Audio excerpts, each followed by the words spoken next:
Good afternoon, children. Welcome to today's class. Today we will continue the structure of graphite and then we will start diamond. Okay, here only the preparation and all these are not required. Only the structure of graphite we will do. The uses are important and the same thing for diamond as well. Okay, so let's start. As we have done the the structure of graphite, so little bit is left. So we are starting from there. We know this kind of layers are there in the structure of graphite. Hope you can see. Yes.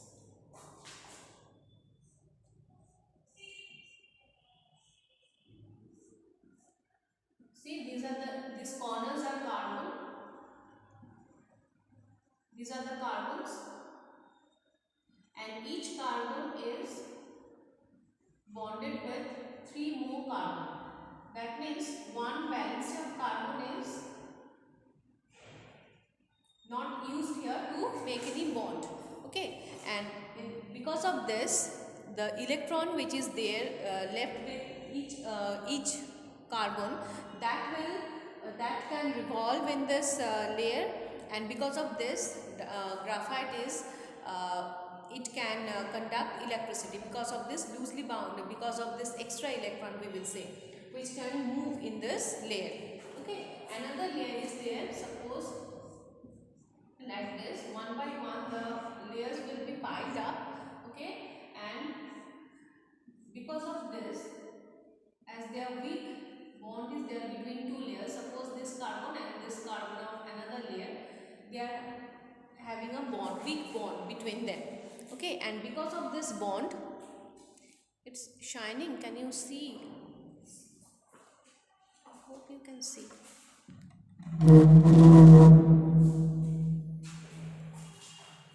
So this is the bond and this is the one hexagon. Okay, now see, as this weak bond is there between two layers of the carbons.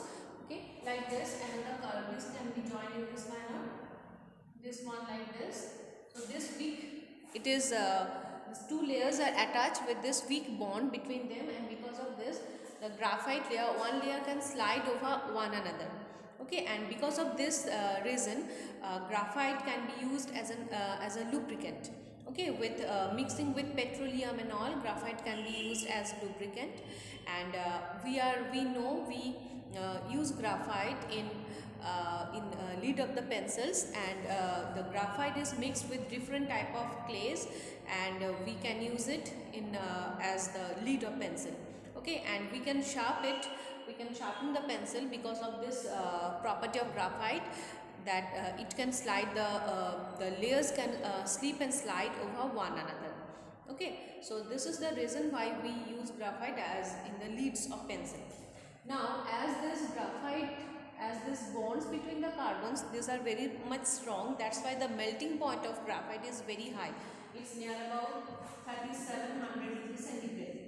Okay, and because of this high melting point, graphite we can use for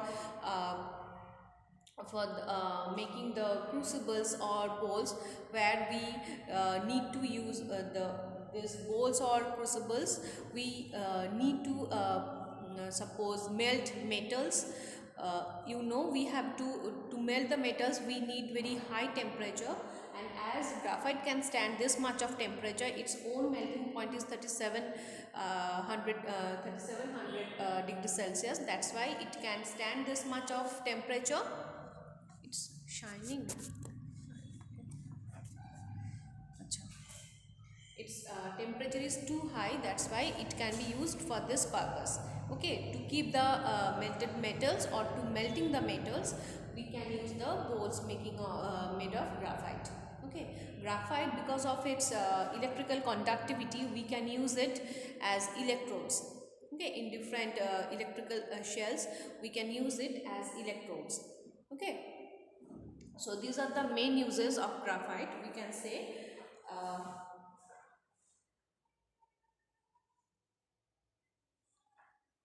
this is acha. Next we will come to diamond.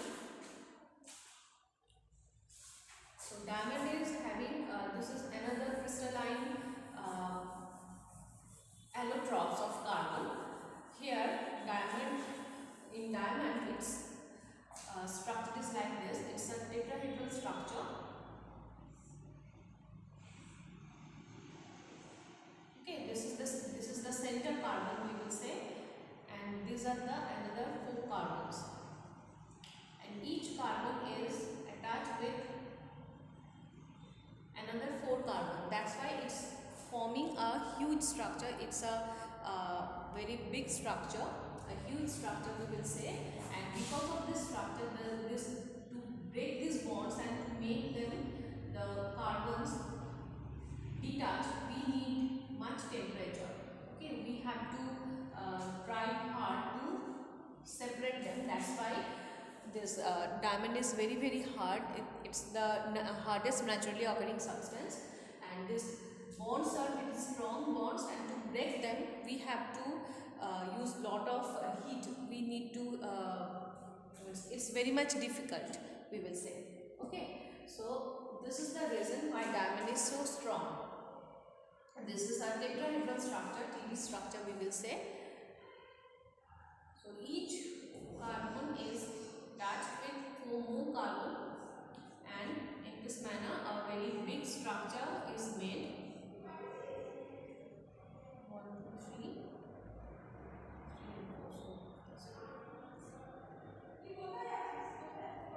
Okay, so just kind of this, the huge structure of diamond is there. And now see, diamond can be here again, the formation of diamonds and preparation, how we can prepare the artificial diamond and all, these are not required at all. Just one thing I want to say, that is carat. Okay, for diamond or for many precious gems, we use the term carat. The 1 carat is 0.2 gram. 1 carat is equal to 0.2 gram. So for precious gems and all, we use this term carat to for the measurement or for the weight of this. Okay, and diamond which we are getting, the price of the diamond is not, it's not depend on the how much heavy it is. On not only it's not depending on that only.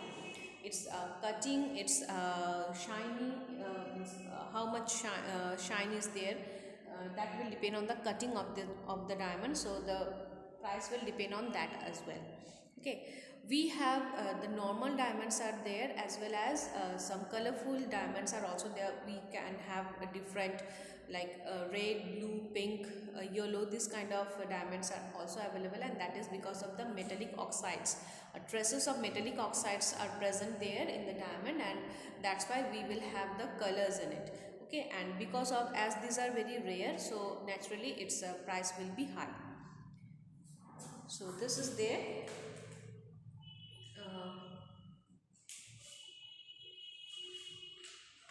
We have another diamond that is not so shiny and not so beautiful, the black diamond, where copper oxide is there. Because of this black color we will be getting them in them. And this diamond we have different uses, very useful uses in the industrial purpose. Okay, for cutting the glasses and all, this diamond is used. In the tip of this glass cutting machine, we have the small piece of diamond in it, and very easily, with ease, we can cut the glass. Okay, as diamond is very much strong, so it can cut the glass in a very proper manner. Okay, so this is there.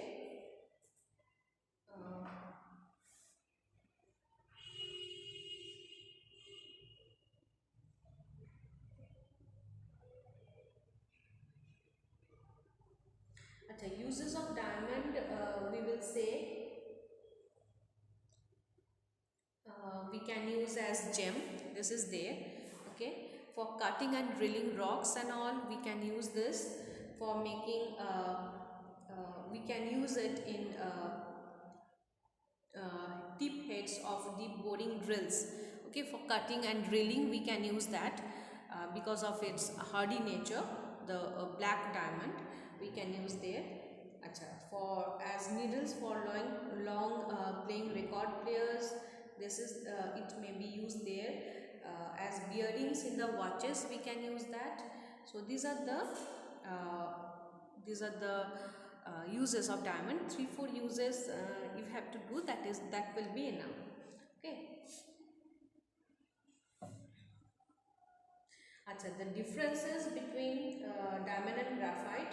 Diamond is pure diamond is colorless and transparent, whereas graphite is grayish. We know it is grayish, black, opaque and shiny. It is graphite is shiny and it's not transparent, it's opaque, and its color is grayish black. Next, diamond is the hardest naturally occurring substance, but graphite is soft and greasy to touch.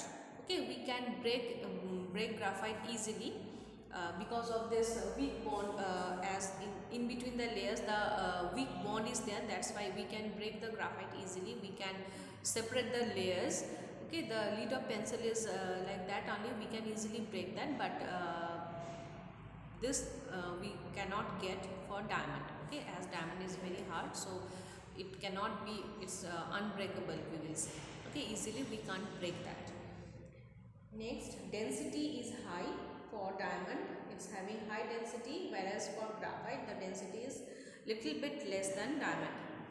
Okay. Next, diamond is a bad conductor because see here all 4 carbons are engaged for making the bond. Okay, all 4 valency is engaged for making bond with another 4 carbon. That's why no extra electron is there for in any of this carbon. That's why diamond is a bad conductor of electricity. It cannot conduct electricity. Whereas for graphite, as 1 electron is extra in each of this carbon, that's why graphite can be used as a good conductor of electricity. So this is a very it's a main difference between these two. Okay. So this is and the burning temperature for graphite and diamond. This is for diamond, it is little bit higher than graphite. For diamond it will burn in air, in presence of air, at about 900 degrees centigrade temperature, whereas for graphite the temperature is 700 degrees centigrade. So diamond will burn in air at about 900 degrees centigrade temperature, 900 degree, and this is for diamond, and for graphite this temperature is 700 degree centigrade. So this is the main difference between these two. Okay, so today up to this, fullerene, it's not there in our syllabus, so we will do only a little bit of part from this. Okay, just the introduction we will say, or just the what is that, or what is fullerene, that we will be doing in the next class. Okay, and along with the exercise also. So today up to this, you go through this, especially the structure of diamond, graphite. In their structures are important and their uses. Okay, and the difference between them. Okay, so do it nicely. Have a nice day. Thank you.